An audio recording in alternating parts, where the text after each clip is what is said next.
नमस्कार बंधुरा आमार सबुज बिला यूट्यूब चैनेले सकल प्रिय बंधुदेर जानाई अनेक अनेक शुभेच्छा स्वागत। आशा करी आमार भिडियोटी जे जेखान थेके देखछेन निश्चयई सकले भालो एबं सुस्थ आछेन। बंधुरा এই রকম সুন্দর বাগান তো সবাই করতে চান, কিন্তু একটা সমস্যা হচ্ছে যে মাটি তো পেয়েছেন, কিন্তু তার জন্য তো শুধু মাটি দিয়ে গাছ বসালে তো হবে না, তার জন্য একটা কম্পোস্ট সার লাগবে।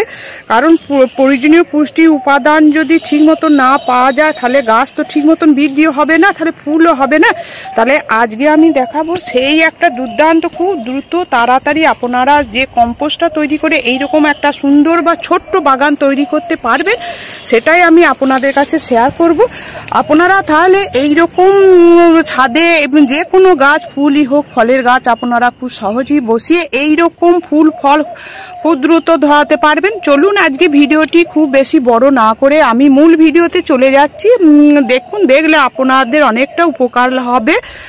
চলুন তাহলে আমি কি দেখাচ্ছি তাহলে আপনারা দেখতে থাকুন। বন্ধুরা দেখুন, আপনাদের কাছে যা থাকবে, যে বালতি হোক বা টবই হোক বা মাটির টবই হোক, যে কোনো একটা পাত্র নেবেন। যে পাত্র নিয়ে একটা ফুটোওয়ালা পাত্র নেবেন, এবার ফুটোটাকে কিন্তু আপনারা যে কোনো কিছু দিয়ে আপনারা সেটা বুঝিয়ে দেবেন। সে পাতাই হোক বা যে কোনো কম্পোস্ট, যেটা আমি বলে দিচ্ছি বন্ধুরা, আপনাদের কাছে যদি কাগজ থাকে, এই রকম কাগজ বা যে কোনো কিছু থাকে, তাহলে আপনারা অবশ্যই বুঝিয়ে দেবেন। তারপর একটা মাটির লেয়ার দেবেন। মাটির লেয়ার দেওয়ার পর আপনারা এইরকম প্রতিদিনে দেখুন, এইখানে যে আনাজের খোসাগুলো রয়েছে আমি এইরকম ক্যারি প্যাকেটে করে এইরকম জমা করে রেখে দিই। তারপর শুধু সবজির খোসা নয় বন্ধুরা, এখানে ভাত আছে, ডিমের খোসা আছে, দেখুন পেঁয়াজের খোসা, চা পাতা, সমস্ত কিছু এইখানে আমি জোগাড় করে আমি একটা জায়গায় রেখে দিই। দিয়ে এইরকম একটা বড় বালতির মধ্যে, আপনাদের কাছে যদি ছোট্ট জায়গা থাকে সেই ছোট্ট জায়গার মধ্যে আপনারা এই কম্পোস্টটা তৈরি করতে পারবেন। আমার দেখুন, এই কম্পোস্টটা আমি প্রত্যেক দিন এইভাবে একবার করে নাড়িয়ে দিই। আপনারা চাইলে সপ্তাহে একবার করে এইভাবে উল্টে পাল্টিয়ে দেবেন। কিন্তু এইটা তো কিভাবে তৈরি করবেন, দ্রুত কিভাবে হবে, সেটাই আমি আজকে দেখাবো। দেখুন, প্রথমে তো মাটি দিয়েছি আপনাদের বলে দিলাম, তারপর এইরকম সবজির খোসা, পেঁয়াজের খোসা, চা পাতা, ডিমের খোসা দিলাম, তারপর আবার একটা মাটি লেয়ার দিলাম, তারপর আবার সবজির খোসা, এইভাবে করতে করতে তারপর দেখুন এই যে বাগানের আমার গাছে বড় বড় ফলের গাছ আছে, শুকনো পাতাও দিয়ে দিয়েছি, আপনারা দিয়ে দিতে পারেন। এবার দেখুন আমি কি জিনিসটা দিই তাতে দ্রুত কম্পোস্টটা তৈরি হয়ে যাবে। তার জন্য যে মূল উপকরণটা লাগবে সেটা হচ্ছে ভাতের মাড়। দেখতেই পাচ্ছেন, এই ভাতের মাড়টাই হচ্ছে আসল। এটা তো আমাদের বাড়িতে প্রত্যেক দিন আমাদের ভাত হয়ে থাকে, সেই মাড়টা আপনারা ফেলে দেবেন না। এই মাড়টা আপনারা গাছের গোড়াতেও দিতে পারবেন, খুব পাতলা করে আপনারা দেবেন, একটু হলুদ গুঁড়ো পাইল করে। এটা যদি আপনারা 15 থেকে 20 দিন অন্তর যদি দেন, দেখবেন এইরকম ফল ধরবে। চলুন আজকে আমি দেখাই এরপর আমি কি করছি। দেখুন, এইখানে আমি এই যে সবজির খোসাগুলোকে আমি দিয়ে দিচ্ছি।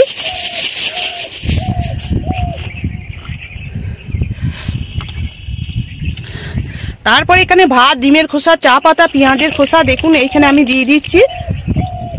আপনারা একটা চিন্তায় আছে, আপনাদের মনে একটা বিশাল চিন্তা যে এই যে করছি এটা একটা দুর্গন্ধ পোকামাকড় হতে পারে, এটা হবে না। আমি আর একটা জিনিস দিচ্ছি, সেটা এই সময় সেটা খুব পরিমাণে পাওয়া যায়। সেটা হচ্ছে বন্ধুরা, দেখুন আমার কাছে রয়েছে এই যে নিম পাতা, কচি কচি নিম পাতা তো দেখবেন বাজারে এখন ছেয়ে গিয়েছে।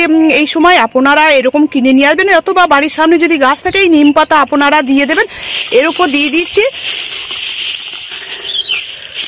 এই ডাঁট সমেতই আপনারা দিয়ে দেবেন, এটা কম্পোস্ট হয়ে যাবে। তারপর আমি এর মধ্যে আমি দেবো দেখুন একটু মাটির লেয়ার। এখানে যদি আপনাদের কাছে যদি গোবর সার থাকে আপনারা গোবর সারও দিতে পারেন, বা মাটি বা যে কোনো কোকোপিটও দিতে পারেন। এইভাবে দিয়ে দিলাম। তারপর আবার দেখুন বন্ধুরা, আবার এটা দিয়ে দিচ্ছি। এইখানে বালতির মধ্যেও আমার আছে, দেখুন এইখানে চা পাতা, ডিমের খোসা, পেঁয়াজের খোসা, এগুলো সব আছে, আমি দিয়ে দিচ্ছি। কলার খোসাও আছে দেখুন। এবার ডিমের খোসাগুলোকে হাতে করে একটু করে গুঁড়িয়ে দেবেন। এই যে কম্পোস্টটা এর আর নাই, গাছের হচ্ছে দুর্দান্ত খাবার। আপনাদের আর কিছুই পাইল করতে হবে না, মাটির সঙ্গে এই খাবারটা দিয়ে আপনারা গাছ বসাবেন, এবং প্রতি মাসে মাসে 1 মুঠো করে এই খাবারটা গাছের গোড়ায় দিয়ে দেবেন।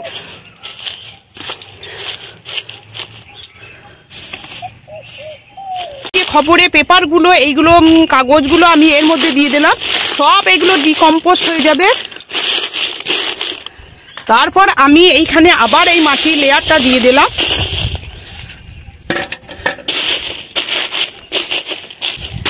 এরপর কি করবেন বন্ধুরা, শুধুমাত্র এটা তো চাপিয়ে দিলে হয় না, তারপর যে জিনিসটা দেবেন সেটা 1 মাসের মধ্যে কম্পোস্টটা হয়ে যাবে খুব দ্রুত, সেটাই তো বলে দিলাম। এটা হচ্ছে ভাতের মাড়, আমি এর উপরে এইভাবে ছিটিয়ে দিলাম। তাহলে নিশ্চয়ই আপনাদের বুঝতে অসুবিধা হলো না। আপনারা এইভাবে খুব দ্রুত কম্পোস্ট সার তৈরি করে সুন্দর একটা ছোট্ট বাগান তৈরি করুন। বাগানের মধ্যে থাকলে দেখবেন বন্ধুরা মন ভালো থাকবে, শরীর তো ভালো থাকবেই। আপনারা ছাদে ছোট্ট বাগান করুন, যে কোনো গাছ দিয়ে বাগান বসান, ফলের গাছ, ফুলের গাছ, যে কোনো গাছ দিয়ে আপনারা বাগান করুন। এই ছিল আজকে আমার ভিডিও। অবশ্যই আপনাদের ভিডিওটি অনেকটা উপকারে লেগেছে, তাই যদি ভিডিওটি আপনাদের অনেকটা উপকারে লেগে থাকে তাহলে প্রচুর আমার চ্যানেলটিকে লাইক করবেন, কমেন্ট করবেন এবং সাবস্ক্রাইব করে আমার সবুজ বিলা ইউটিউব চ্যানেলের পাশে থাকবেন। আর নতুন বন্ধুদের কাছে আমার ভিডিওটি অবশ্যই শেয়ার করবেন। আপনারা এইভাবে খুব বিনা পয়সায় একটা কম্পোস্ট সার তৈরি করুন। এই জিনিসগুলো ফেলে দেবেন না, এটা পরিবেশও নষ্ট হয়, দূষিত হয়। তাই এইগুলো দিয়ে আপনারা কম্পোস্ট সার তৈরি করে এইরকম দুর্দান্ত গাছ যে খাবার হিসাবে প্রয়োগ করুন। আপনারা ছাদে প্রচুর গাছ বসান, অন্য বন্ধুদেরও গাছ বসাতে উৎসাহিত করুন। আপনারা ভালো থাকুন, সুস্থ থাকুন। ধন্যবাদ।